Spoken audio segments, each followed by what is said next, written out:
Hello to all my dear students. तो मेरे दोस्त आज मेरे साथ जुड़े हैं Naman Sharma. Naman Sharma is has secured all India rank 137 in GATE 23। और मजे की बात यह है इन्होंने ये रैंक कॉलेज में रहते साथ स्कोर किया है। और अगर मैं बोलूं he has secured this rank in the fourth year. तो नमन, कॉन्ग्रेचुलेशन फर्स्ट ऑफ ऑल। और मैं चाहूंगा कि आप अपने जूनियर्स, अपने साथ वालों को बताओ कि कुछ अपने बारे में और ये जर्नी कैसी रही। Thank you sir. मेरा नाम नमन शर्मा है और मैं फाइनल ईयर स्टूडेंट हूँ एनआईटी सुल्तानपुर से। तो सर बेसिकली ये मेरा सेकंड अटेम्प्ट था फाइनल ईयर के साथ। मैंने थर्ड ईयर में भी पहला अटेम्प्ट दिया था अपना। तो उसमें अगर मेरा ज़्यादा स्कोर अच्छा नहीं रहा था और मेरी कट ऑफ भी क्लियर नहीं हुई थी उस टाइम पर। बट वहाँ से मेरे को लगा कि हाँ अब चीज़ें चेंज करनी पड़ेंगी। स्ट्रेटजी वगैरह भी मैंने थोड़ा चेंज किया क्योंकि थोड़ा मैंने थर्ड ईयर में रिवीजन पर इतना फोकस नहीं कर पाया था। तो मैंने वो सारी चीज़ें चेंज करी और फाइनल ईयर में अपना अच्छा स्कोर किया। 137 रैंक है मेरी ऑल इंडिया रैंक। राइट। तो नमन, जैसा आपने बोला कि ये आपका सेकंड अटेम्प्ट था। फर्स्ट अटेम्प्ट आपने थर्ड यस सर। ईयर में दिया था। तो नमन, थर्ड ईयर का गेट का जो एक्सपीरियंस है वो क्या आपको फोर्थ ईयर के गेट में मदद किया? हाँ यस सर। इसलिए जब मैंने पहली बार अटेम्प्ट किया था तो जब पेपर का जो 3 घंटे का शेड्यूल रहता है तो जब पहली बार मतलब थर्ड ईयर में हम लोग गए जरूर थे पेपर देने। पर ऐसा नहीं था कि बहुत ज़्यादा उम्मीदें थी उस पेपर से। पहला यही प्रैक्टिस के तरीके से दिया था कि देखने को मिलेगा कि कैसा माहौल रहता है, क्योंकि जैसे जेई के टाइम पे कैलकुलेटर वगैरह तो अलाउड हुआ नहीं करता था। तो पहली बार कैलकुलेटर वाला सीन था कि कैलकुलेटर कैसे रहेगा चलाना वगैरह, ये सारी प्रैक्टिस वगैरह काम आएगी। तो बहुत हेल्प रहा था। पहले से हम फेमिलियर हो चुके थे उस तरीके से कि कैसा पेपर आता है, किस फॉर्मेट में रहता है। तो ये सारी चीज़ें 2024 के लिए भी, ओ सॉरी 2023 के लिए भी हेल्प करी थी। राइट। तो जैसा कि नमन आप बोल रहे हो कि वो आपको फायदा बहुत मिला, लेकिन आपने एक बात अभी बोली कि सर मैं बहुत ज्यादा एक्सपेक्ट करके नहीं गया था। मेरा कोई बहुत बढ़िया रिवीजन नहीं था। तो इसको मैं चाहूंगा थोड़ा और एलैबोरेट करो कि आपके कितने परसेंट सिलेबस आपने कर लिया था जब आप थर्ड ईयर में थे। और ये जो रिवीजन वाला बात बोल रहे हो, क्यों ये आपको एट द एंड डिमोरलाइज कर दिया कि मैं कुछ ज्यादा एक्सपेक्ट नहीं कर सकता लास्ट ईयर के एग्जाम में? सर मैंने जो मतलब थर्ड ईयर का पेपर के लिए प्रिपरेशन शुरू तो मैंने 1 साल पहले से ही कर दिया था। जब मैं थर्ड सेमेस्टर में था तभी मैंने प्रिपरेशन स्टार्ट कर दी थी। तो गलती वहाँ ये हुई कि हम लोग सिलेबस तो करते चलते हैं, मतलब धीरे धीरे सब्जेक्ट जा रही थी और मतलब हमें फील आ रहा था कि हाँ सिलेबस होता जा रहा है। बट वही रिवीजन पे हमने इतना फोकस नहीं किया था। जब इन द एंड जब पेपर करीब आया तो सिलेबस मेरा 60 to 65% सब्जेक्ट हो चुके थे। बट रिवीजन ना होने के कारण फॉर्मूले याद नहीं थे। और पीवाई की मैंने प्रैक्टिस किया था। ऐसा नहीं है सारे सारे पीवाई की मैं टॉपिक के साथ प्रैक्टिस करता चला था। बट वही वाली बात है कि किसी सब्जेक्ट को अगर आप 1 महीने या 2 महीने के लिए छोड़ देते हैं तो वो धीरे धीरे सब गायब हो जाता है। तो ये चीज़ मेरे को थोड़ा दिक्कत दी थी 22 के अटेम्प्ट में, क्योंकि ये चीज़ें रिमेम्बर नहीं थी अच्छी तरीके से। तो मैं समझ तो चुका था कि ज़्यादा अच्छा नहीं आएगा। तो इसलिए ही सर राइट। थोड़ा था। वो एक चीज क्लियर हो गया कि यार आप जब क्लास कर रहे हो, कुछ नोट्स बना रहे हो, पीवाईक्यू लगा रहे हो, प्रैक्टिस कर रहे हो, लेकिन साथ साथ रिवीजन बहुत जरूरी है। नहीं तो एंड यस आके वो सब भूलने लगोगे, ऐसा लगेगा मुझे कुछ नहीं आता है और वो दिमाग से हटने लगता है।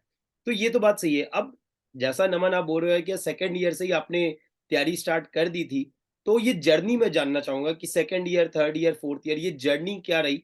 कैसे आपने सब्जेक्ट्स को फॉलो किया, किन किन टीचर्स को फॉलो किया, कैसे आप अनअकैडमी से जुड़े थ्रू आउट जर्नी नमन?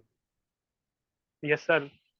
फर्स्टली जब लॉकडाउन लग गया था तो हम लोग 2020 मार्च के बाद घर आ चुके थे। तो अगस्त सितंबर में ही थर्ड सेमेस्टर जब हमारा स्टार्ट हुआ था तो उसमें फ्लूइड मैकेनिक्स और इंजन मैकेनिक्स हमारे सेमेस्टर में सब्जेक्ट था। तो मेरा ये सोचा हुआ तो क्लियर था कि जो जो सब्जेक्ट सेमेस्टर में आते चल रहे हैं उनको धीरे धीरे करते चलो, साथ साथ करते चलो। तो पहले तो मैंने सबसे पहले तो एनपीटीएल से पढ़ा था। लेकिन मेरे मतलब 2 सब्जेक्ट करने में ही अप्रोक्स 6 मंथ निकल गए थे। तो मुझे ये तो समझ में आ चुका था कि मतलब इससे नहीं होगा। तो जब हमारा फोर्थ सेमेस्टर स्टार्ट हुआ तो उसमें सोम आया था। तो मेरा एक फ्रेंड था शोभित, उसने उसने आपके बारे में मुझको इंट्रोड्यूस किया कि अभिषेक सर हैं, ये यूट्यूब चैनल है, इन्होंने सोम पढ़ाया हुआ है, इनसे पढ़ लेते हैं। तो मैंने स्टार्ट किया आपसे सोम। वो आपका शायद पहला सोम था यूट्यूब पर। वो तो पहला मैंने वाला उसको मतलब फॉलो वो तो किया। फर्स्ट लेक्चर है, मैं मानता हूँ। अभी अगर आप देखोगे ये सर वो 2 या माइक्रोसॉफ्ट वाला जो ऐप है ना। हाँ राइट। हाँ, यस ठीक सर, है। तो मैंने उसी पे पहला सॉन्ग पढ़ा था आपका। तो मैंने सारा नोट्स आपका बनाया। मैं मुझको अच्छा लगा कि मैंने ये तो समझ में आ चुका था कि एनपीटीईएल से फॉलो करने से मेरे को इतना फायदा नहीं हो पाएगा, क्योंकि टाइम टेकिंग था थोड़ा। ऐसा नहीं था कंटेंट नहीं था, बट टाइम टेकिंग थोड़ा ज्यादा था। एग्री। तो मैंने आपको फॉलो करना शुरू किया। फिर जैसे ही मुझे आपकी सारी प्लेलिस्ट फिर सजेशन में आ गई, जैसे आपने जियोटेक भी बढ़ाया, तो मैंने फिर ये डिसाइड कर लिया था, क्योंकि हर जगह ये मतलब ये बात सुनने को मिलती थी, आप एक टीचर को फॉलो करो तो ज्यादा बेटर है, क्योंकि बार बार आप स्विच करोगे इधर उधर तो दिक्कत हो सकती है। क्योंकि उस स्टार्टिंग में मैंने सारी मैक्सिमम सब्जेक्ट थर्ड ईयर की ड्यूरेशन में यूट्यूब से ही की थी। तो फिर सर मैंने आपसे स्ट्रक्चर यूट्यूब से ही पढ़ा, जियोटेक और ओसीएफ भी आपने स्पेशल क्लासेस में पढ़ाया था अनकेडमी की, तो मैंने उधर से ओसीएफ किया। देन उस समय जो जो सब्जेक्ट अवेलेबल थे यूट्यूब पे वो मैंने सब यूट्यूब से कर लिए थे। कर लिए थे। आफ्टर थर्ड ईयर के अटेम्प्ट के बाद देन मैंने प्लस ज्वाइन किया। उस पर सर मैंने, क्योंकि आपका एनवायरनमेंट नहीं था जियोटेक सॉरी यूट्यूब पर, तो मुझे पढ़ना आपसे ही था। क्लियर था मेरा कि एनवायरनमेंट भी आपसे ही पढ़ूंगा, तो मैंने प्लस ज्वाइन किया एंड देन एनवायरनमेंट आपसे पढ़ा। और कुछ सब्जेक्ट मैंने अनदर टीचर से भी पढ़े थे, लाइक ट्रांसपोर्टेशन मैंने जसपाल सर से पढ़ा था, स्टील स्ट्रक्चर देवी गुप्ता सर से पढ़ा था। Okay, good. तो अब जैसे ये तो कहा कि आपकी जर्नी हुई, आपने रिवीजन प्लान किया, तो अब थर्ड ईयर में जैसा आपका रिवीजन नहीं हुआ था प्रॉपर्ली, तो अब ये चीज़ क्लियर था कि मुझे रिवीजन पे बहुत फोकस करना है। तो आपने ये जो 2023 का अटेम्प्ट था, इस 2023 का अटेम्प्ट में रिवीजन, क्योंकि ऑलरेडी आपके मैं मान रहा हूँ 65-70% आपके सिलेबस हो गए थे, राइट? अभी भी बहुत सारे आपके जूनियर्स होंगे जो अभी थर्ड ईयर में होंगे, या हो सकता है जो फोर्थ ईयर में होंगे, उनका इतना परसेंट सिलेबस पूरा होगा और 2024 लिखने जाएंगे, तो उनको एक सजेशन के फॉर्म में मैं चाहूंगा कि उनको पता चलना चाहिए कि कैसे आगे बढ़ना है। तो आपने रिवीजन और क्वेश्चन प्रैक्टिस कैसे मैनेज किया इस साथ साथ नए सब्जेक्ट्स को करने के दौरान?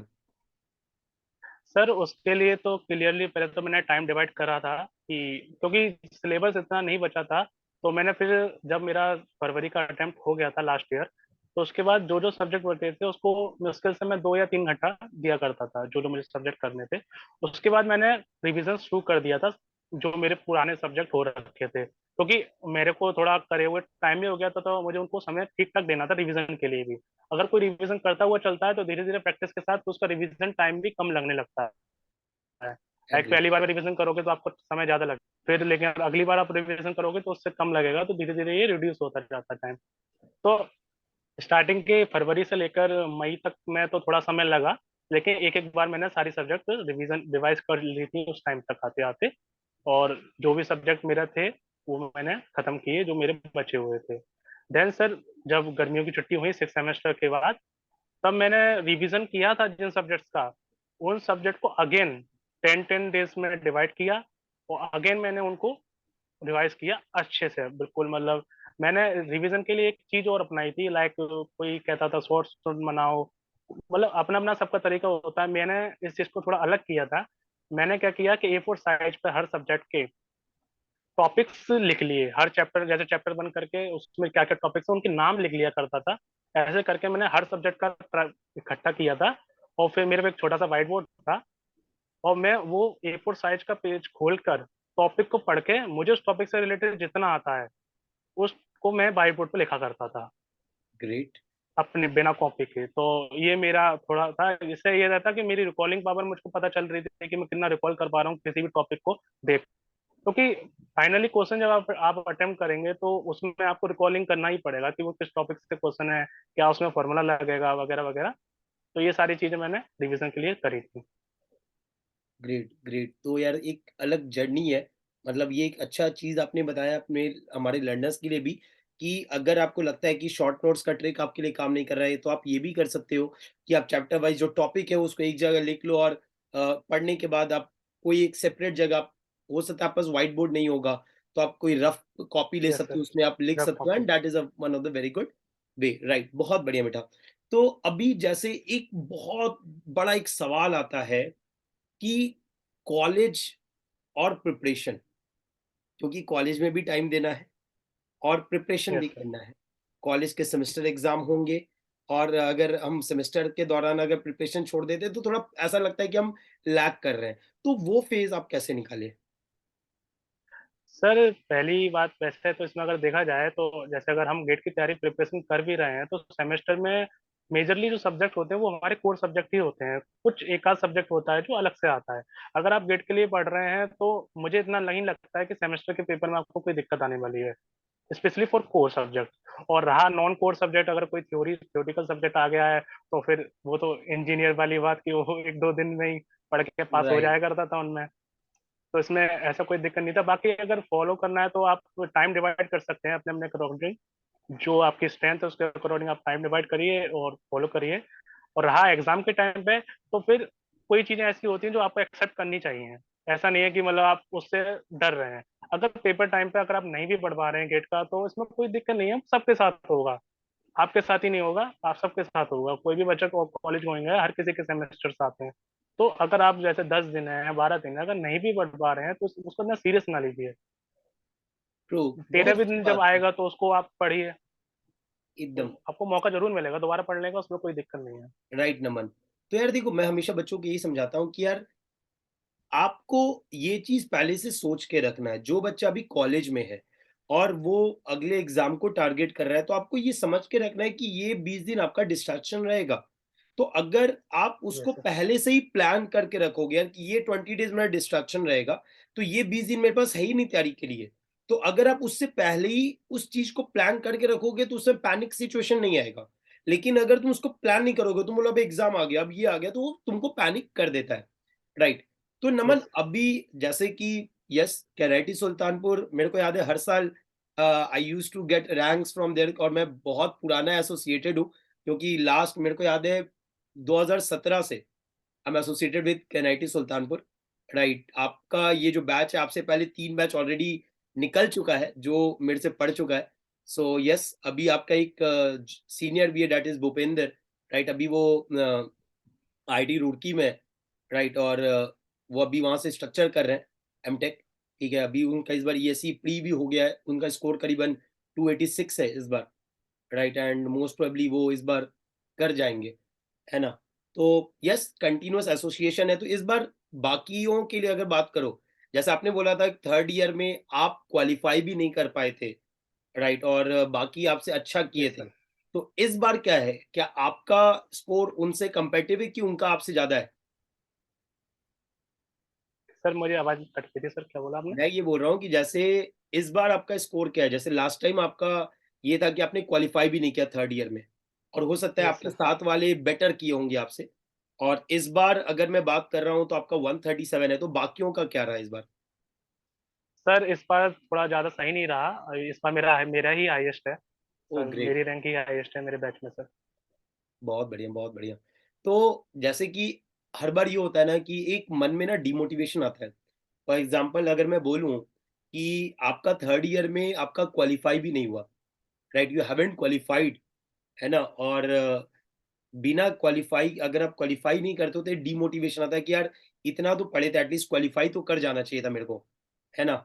और ये ज़रूर आया होगा मन में, भले ही आपका रिवीजन यस सर। उतना स्ट्रॉन्ग नहीं हुआ होगा, लेकिन मन में ज़रूर आया होगा कि यार इतना तो पढ़ा था, 60-65% मेरा सिलेबस पूरा हो गया था, लेकिन मैं फिर भी क्वालिफाई नहीं कर पाया। एक मन में डीमोटिवेशन आया होगा, और वहाँ पे बाकियों को देखा होगा, they are done so well, मतलब मेरे से अच्छा ही किए है, 40-50 या 60 का अराउंड स्कोर किए होंगे वो लोग। और यहाँ पे अभी इस बार आप 137, तो ये जर्नी कैसी लगी? मतलब ये जो चेंज लगा वो कैसे लगा, और अपने आप को आपने मोटिवेट कैसे किया? सर मेरा जब स्कोर आया था तो ये तो मुझे समझ में आ चुका था तो कुछ मैंने गलतियां करी हैं। तो उस चीज को मैंने एक्सेप्ट किया था कि डिमोरलाइज थोड़ा हुआ था, लगा था बुरा। लेकिन बट यही था कि कुछ चीजें ऐसी थी जिसको चेंज नहीं किया जा सकता। अब वो हो चुका तो वो हो चुका। अब आगे वाली चीज को मैं चेंज कर सकता था तो उसको लेकर मैंने आगे बढ़ा। और रहा सर मोटिवेटेड रहने का तो सर मेरा मतलब क्लियर था कि चीजें करनी है तो मतलब डिमोटिवेट हो कभी मेरे को इतना रहा नहीं कि मैं डिमोटिवेटेड हुआ हूँ चीजों को लेकर। ग्रेट, मैं हुआ करता था ठीक है, मतलब एक्सेप्ट किया, आगे बढ़ो अपना जो भी है जैसा भी है उसको एक्सेप्ट करो और आगे बढ़ो। जितना अपनी तरफ से कर सकते हो उसको करते चलो। क्या बात है, मतलब अपना आपने एफर्ट्स पूरा मतलब रखो, इसमें डाउट नहीं होना चाहिए कि अपने एफर्ट्स में कमी है। और जहाँ अगर ये वाली बात है, अगर डिमोटिवेट होते हो तुम, तो उसमें अपने को देख लो। अगर तुम एफर्ट्स पूरे कर रहे हो तो आगे बढ़ो, उसमें कोई दिक्कत नहीं है, जो होना है वो होगा, सोचने की जरूरत नहीं है। मुझे तो लग रहा अपना है एफर्ट्स पूरा रखो। ये मेरा स्टूडेंट है, मुझे समझ में आ जाता है क्योंकि ये सारे मेरे वर्ड्स हैं जो मैं क्लास में बोलता हूँ। गुड गुड गुड, बहुत बढ़िया, मतलब मेरे को अच्छा लगा सुन के। यस, देखो हमेशा हम यही बोलते हैं कि यार focus on what you can do, right. आपका गोल अगर क्लियर है तो डीमोटिवेशन नहीं आता, राइट। अगर यस सर। आपने जो गलतियां की हैं, आप अगर आप उसको एक्सेप्ट करते हो कि यार मैंने गलती की है, मैंने अपना 100% नहीं दिया है, तो ये डीमोटिवेशन वाला पॉइंट कभी आता ही नहीं है ना। Yes sir. डीमोटिवेशन तभी आता है जब आपको ये लगता है कि यार मेरे से नहीं हो सकता है। भाई क्यों नहीं हो सकता है? आपने गलती की, आपने अपना 100% दिया ही नहीं, तो वो नहीं हुआ आपका। आप अगर 100% दिए होते तो ऑब्वियसली रैंक आते। जैसे इस बार आपने 100% दिया अपना, 100% दिया आपने, रैंक अपना अचीव किया। अब आप आगे अपना पीएसयू देखोगे, आगे अपना इंजीनियरिंग सर्विसेज देखोगे, lot of options are there, right. लेकिन हाँ, कॉलेज यस के सर। साथ रैंक लाने का जो खुशी है, वो बहुत अलग है। वो एक अलग फीलिंग देता है कि यार मेरे को ड्रॉप नहीं लेना है, क्योंकि जैसा कि आपसे डिस्कस कर रहा था, आपने बोला था कि 12th के बाद मैंने 1 ईयर ड्रॉप लिया था, राइट। और उसके बाद भी मेरा उतना अच्छा आईटी जेईई नहीं गया था, and because of that I landed in KNIT, right. लेकिन मेरा हमेशा मानना है कि यार ईच इज़ अ लर्निंग, है ना? वो आपका डाउनफॉल था, वहाँ पे आपने नहीं अच्छा किया, इसलिए वो लर्निंग थी आपकी। अब जैसे बहुत बार क्या होता है ना, बच्चे ये भी सोचते हैं कि यार मेरा अगर आईटी जेईई अच्छा नहीं हुआ ना, तो मैं क्या आगे का एग्ज़ाम अच्छा कर पाऊँगा? ये भी एक बहुत बार मन में आता है। यार आईटी जे लेवल का पेपर हमने पहले भी क्रैक करना चाहा था, नहीं हुआ था अच्छा, है ना? बहुत बार मैं उन बच्चों के लिए आपसे पूछना चाहूँगा, बहुत बार बच्चे बोलते हैं सर मैं एक प्राइवेट कॉलेज या सेकंड ईयर गवर्नमेंट कॉलेज या थर्ड ईयर गवर्नमेंट कॉलेज में हूँ, और सर मेरे को अपने पे भरोसा नहीं है कि मैं गेट निकाल सकता हूँ कि नहीं, मैं ईएससी निकाल सकता हूँ कि नहीं। तो उनके लिए आप क्या बोलना चाहोगे? क्योंकि आप अभी उसी कैटेगरी पे थे और अब आप अपना लेवल इम्प्रूव कर दिए हो, तो आप उनके लिए क्या बोलना चाहोगे?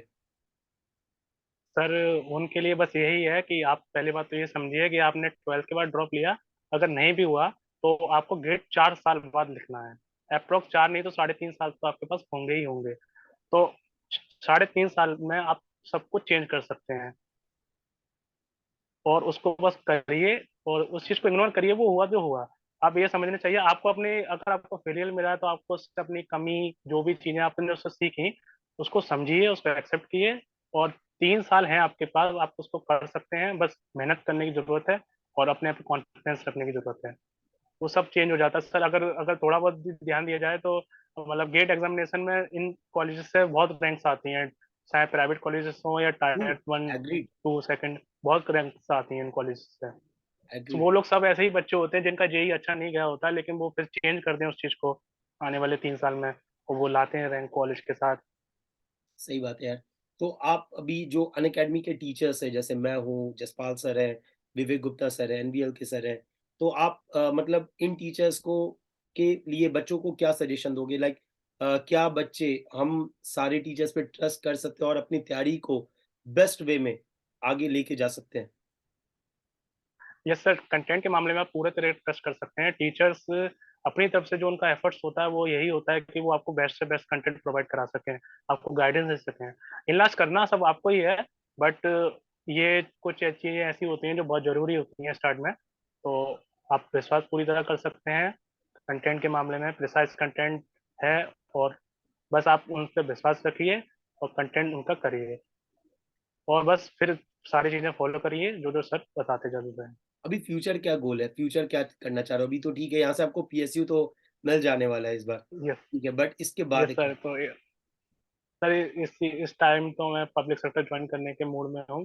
देन फिर आगे की कंडीशन के अकॉर्डिंग इंजीनियरिंग सर्विसेज का सोचा तो है, इंडियन सर्विस सोचा है। मेरा एक जॉब एडवाइस के आप साथ लेके प्रिपेयर जाओगे, करने का।